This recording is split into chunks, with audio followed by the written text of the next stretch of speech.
Welcome to the Menopause Conversations podcast. My name's Angela Council and I'm your host for this podcast, and this is where you learn all about menopause, what is happening to your body, to your hormones, and life in general. Everything is changing and sometimes it can seem really confusing, but this is where the confusion stops right now. This podcast will share with you everything you need to know about how you can navigate your menopause transition with ease. So sit back and enjoy the show. Bye for now. Hello and welcome back to this week's episode of Menopause Conversations podcast. And my name is Angela Council, your host for this podcast.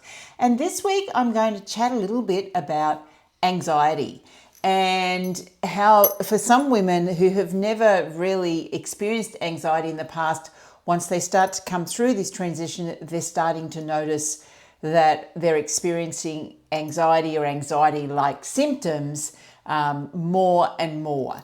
And let's start with what is anxiety. And it's kind of like a sense of worry or nervousness about something in the future, something that you don't have a certain outcome. So when there's a lot of uncertainty, this can create this sense of unease within you. And different women will have different experiences or severity to how this actually happens. Now, in the past, maybe, you've done something which has kind of made you a little bit anxious, but it's pretty rare. It's not something that's debilitating or stopping you from living your life. But as we come through menopause, you can start to find that it's happening more and more and more. So some of the key signs or characteristics of anxiety is just like this kind of a bit of a pit in the bottom of your stomach. And you're worried about things that haven't happened yet. So it's a fear of the future, of an unknown future, of something that hasn't even happened yet, but you're in a state of fear over it. Your heart rate can start to increase, and this is because your body's now in this fight and flight situation. You might find that you start to breathe a little bit more shallowly, or you might even get a shortness of breath. And if that gets really bad, then you can get this muscle pain through your chest. So then sometimes women think they're kind of having a heart attack because they've got this tightness going on in their chest because they're not breathing properly and their muscles are getting tighter and tighter. Now, if you are experiencing that, please don't just kind of think, oh, this is just an anxiety attack. Please get that investigated. If you do have that tightness going on through your chest, just to make sure that it isn't a heart attack or anything more sinister. But anxiety can also lead you to feeling really tired, particularly if you've had that incident of this heightened stress response, and then afterwards you can be really tired, but it can also wake you up in the middle of the night. And, if you've ever woken up in the middle of the night with your heart racing and it's like, what is going on here? And this feeling of anxiety. Now, that sometimes could be an imbalance in blood sugars that's causing that, or it could just be anxiety. Generally, we need to be looking at more than just anxiety if this is happening every single night. As I said, you can get tightness in the muscles, particularly around the shoulders, around the jaw, the upper chest area. And it can also start to, if it's happening all the time, it can also impact your digestive tract, because when all this is going on, you're in a heightened stress response. So now what you've got is you've got a whole pile of cortisol running out, and when cortisol is high, it lowers down your digestive system, so you're not digesting food properly. You can actually start to feel sick after eating certain things. You might be getting bloating and pain. Other thing that high cortisol does, it raises the heart rate. So that's why we kind of get this pounding going on in our heart, this boom, boom, boom, boom, boom. It lowers your immunity. So, you've got this higher risk of getting, all of the viruses that are going around.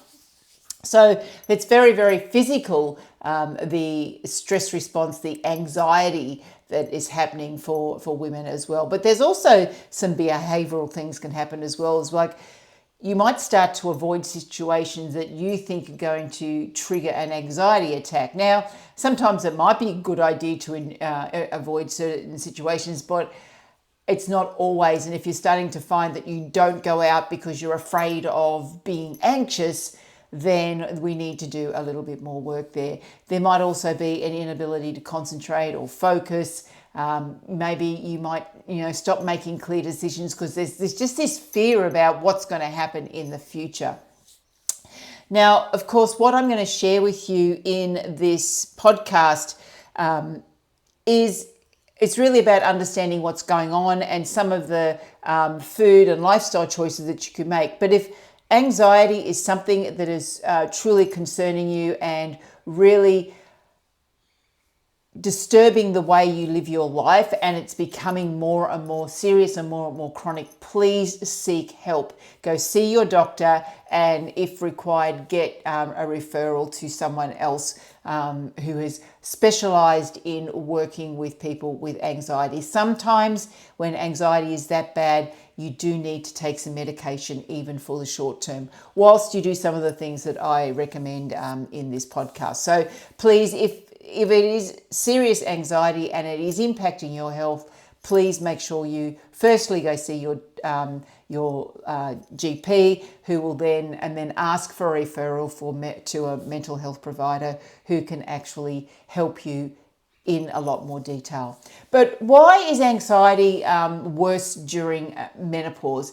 Generally, it's due to the switch in hormones, because as our estrogen levels come down, as our progesterone levels come down, basically that can start to disrupt some of the other neurotransmitters, such as serotonin and dopamine, which are key neurotransmitters that play a really big role in mood regulation. So as estrogen comes down, and as progesterone is like our calming hormone, so as we lose the protection of progesterone, then we can kind of find ourselves a little bit more anxious because we've kind of lost that calming influence. And then estrogen as well can help to balance our moods, but as that estrogen levels shift, then we can actually start seeing some changes in moods. And the reason for this is because menopause, we always think of menopause, it's all really about the reproductive system. Our reproductive system is shutting down. Our ovaries are no longer going to be producing eggs or hormones and everything. We kind of focus very much on menopause being all about reproduction. But the brain plays a massive role in what is going on. And in fact, the brain is going through some really big changes as you come through this menopause transition. And this is why we see this increase in anxiety, depression, and other mental health disorders. Now, the good news is that it does all start to settle down once you're through that transition and you're postmenopausal. Then the brain starts to basically find its new normal, but there can be a lot of changes going on as the brain is recalibrating through this time of the menopause transition. So it's really important to understand that there are changes going on with the brain, and we need to be looking after the brain. And there's a very strong connection between the brain and the gut. So this is why it's important that we're making sure we're giving the brain the nutrients, the fuel that it requires to be functioning properly.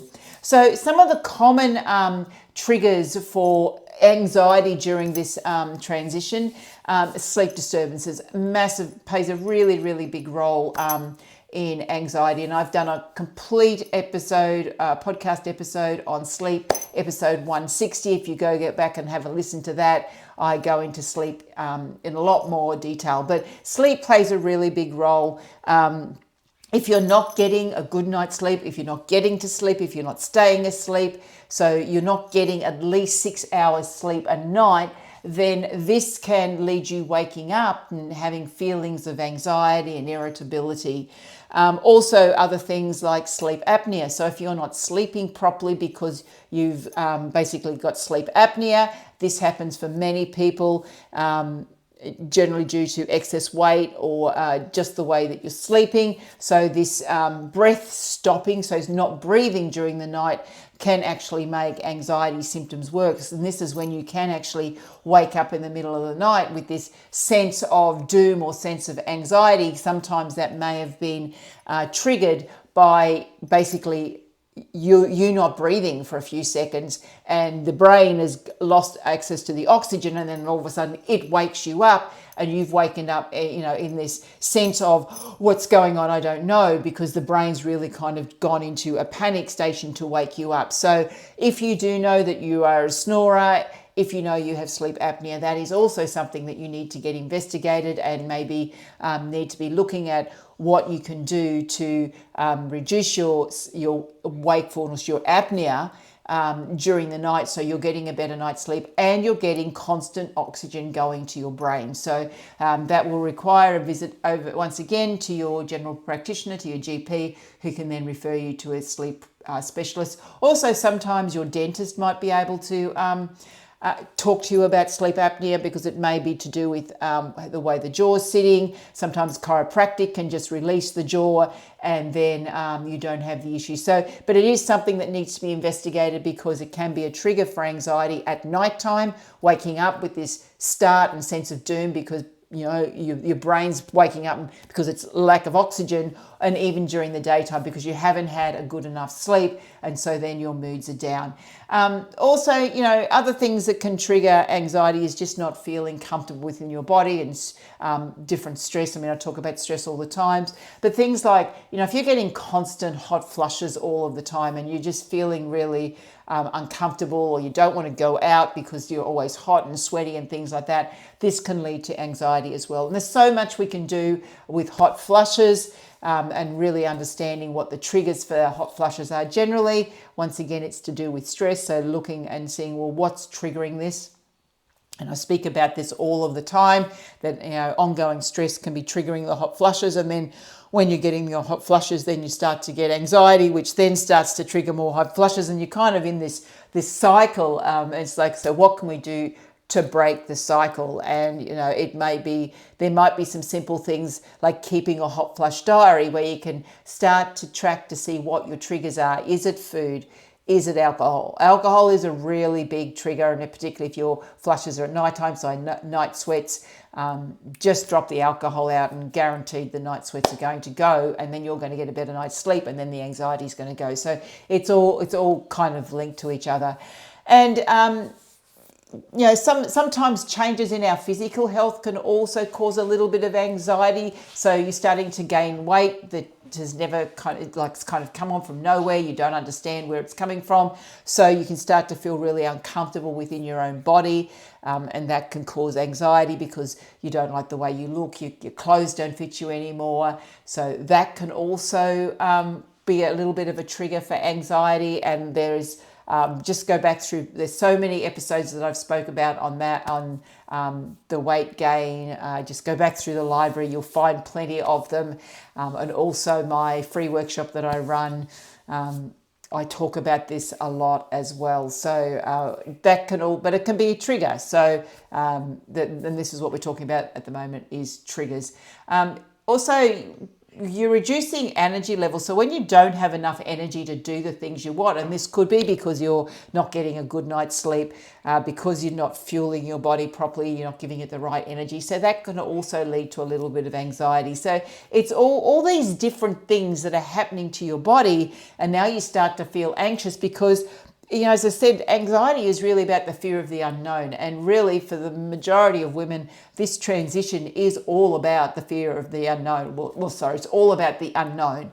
And whether or not you see that as fear or you can see that as an opportunity. And sometimes that just needs a little bit of what you require is a bit of a mindset shift. But because there is a lot of things that you don't know of what's going on, then there can be a lot of anxiety around this as well. And if you're experiencing things like joint pain, as I said, gut issues, bloating, all of that can actually make this all feel worse, and you're more likely to experience some type of anxiety. There's also that feeling of loss, that sense of loss is like, because now, if you realize that you're in perimenopause or your periods have stopped, so now you're in menopause, it's that sense of loss, the loss of your fertility, the loss of sometimes an identity of who you were. That's a really big I think that that's really big with many women. It's something we don't always talk about. It can also be, this change in identity because maybe your kids are now growing up and they're leaving home. So the empty nest syndrome. So there's a lot of loss. There's a lot of, feeling that you've lost your identity of who you are. And your role is changing, particularly as a mother. Because now your children are older, whether or not they're coming into adulthood, they don't need you the same way as they used to. And this can actually cause a lot of uncertainty and anxiety about who you are now that you don't have that hands-on mothering role. And also, on the other side of that, there's also having to care for aging parents, because sometimes this also can be a really big thing. Is like you were the child and, your parents, in the past used to look after you, but now you become the carer for your parents. And this is very, very common for so many women.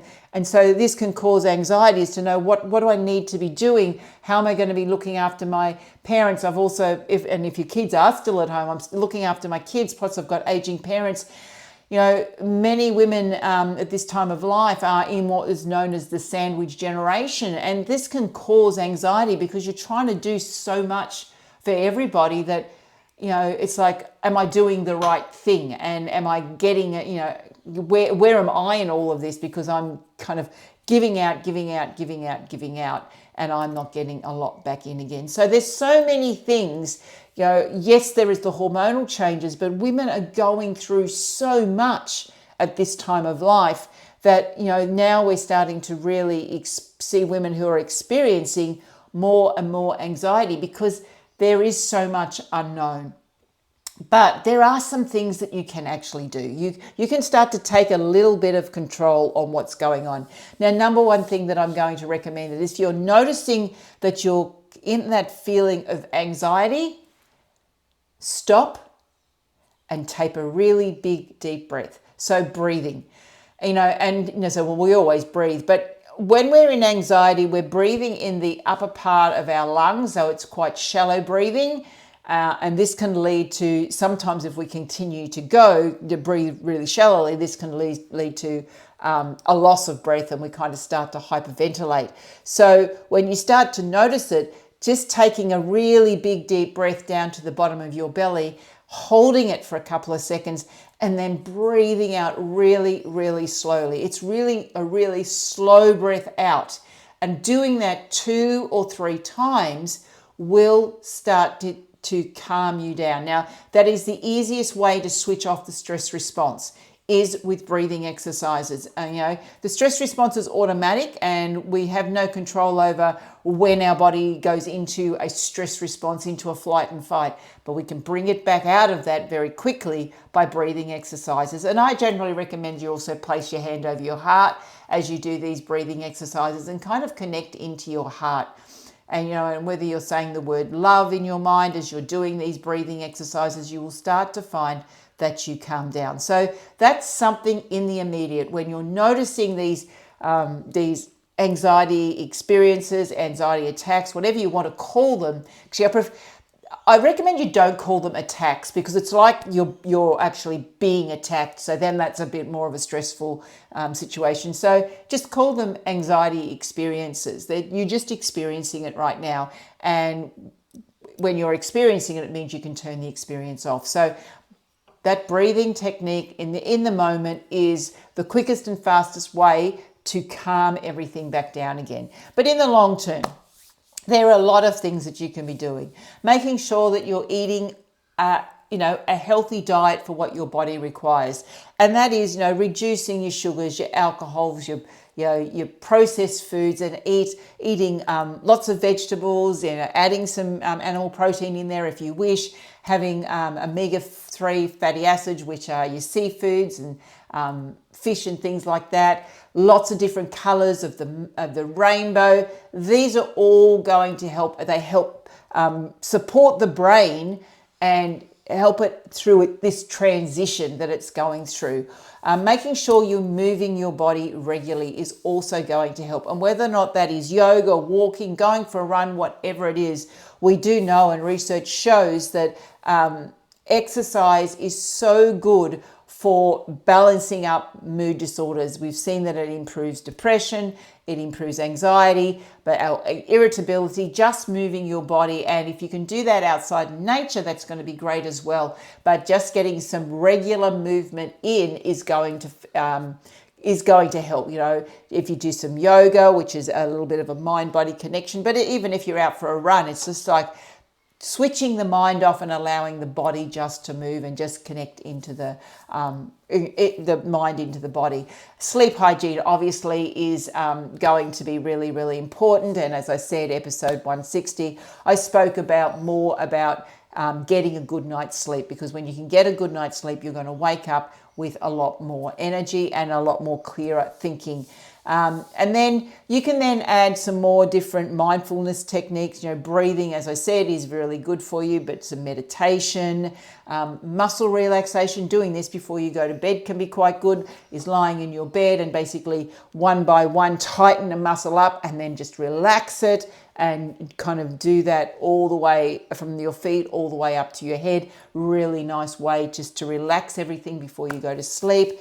There's also some really calming herbs that you can use: chamomile, lavender, lemon balm, really good for just calming down that nervous system and reducing those sense of anxiety. And look, and there are plenty of herb teas out there which are calming, sleep teas, all of that. So just check your local health food store for some beautiful calming herb teas. Now, supplements, there's also some supplements that are going to help here as well. So some B vitamins are really, really good. And if you can get a good quality B vitamin complex, which has got all your B vitamins in it, this is going to help, because B vitamins are essential in supporting proper brain functions, and they also help to produce neurotransmitters such as serotonin, dopamine, which is what we want for mood regulations.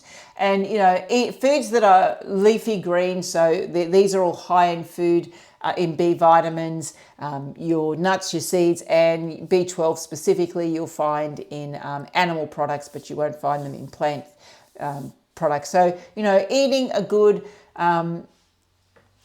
whole food diet is going to help you. It's going to give you the B vitamins, and if you're limited on the foods that you eat, then go for you supplement that.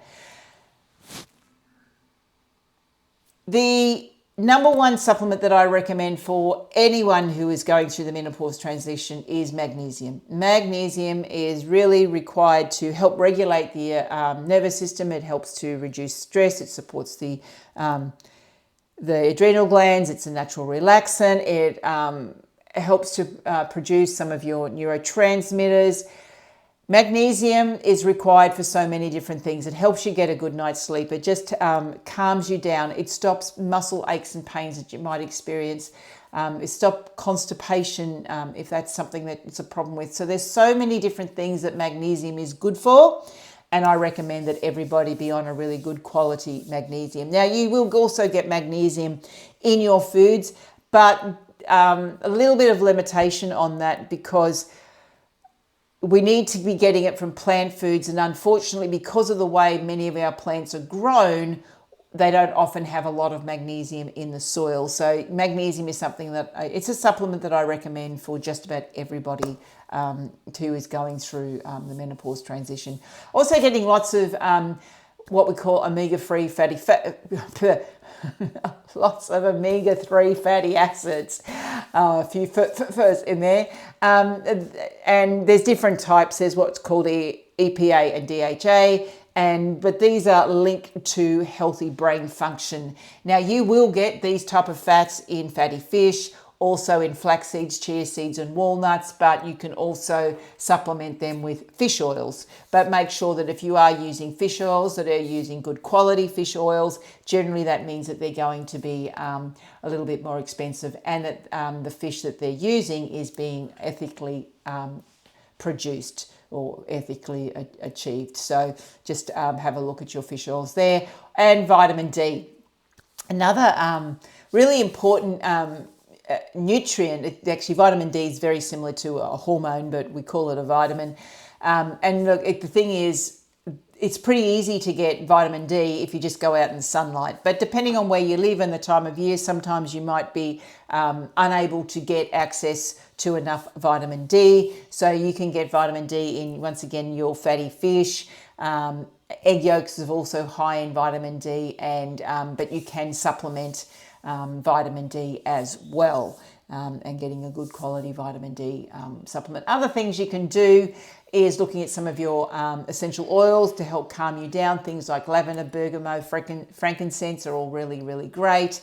Also, just getting some support. If you're feeling alone and you're noticing that there's a lot of anxiety because you're not sure what's going on, find yourself some other women who are on the same journey as you. Feel free, come over and join our Menopause Conversations Facebook group, which is attached to this podcast. Come over there and join. There's a few thousand women in there, and you can have that conversation, and also I share a lot more information around menopause and what you can be doing over in that Facebook group. So, join us in the Menopause Conversation Facebook group. And when you do join, if you leave your email address, we'll send you a special recipe ebook with some recipes about helping you to balance up your hormones as well. Now, as I said earlier, if you're noticing that this is that anxiety is really impacting your life, it's becoming quite serious, it's quite chronic, then please make sure that you seek some professional health. And if you go here in Australia, if you go to your doctor, you will be able to get a mental health plan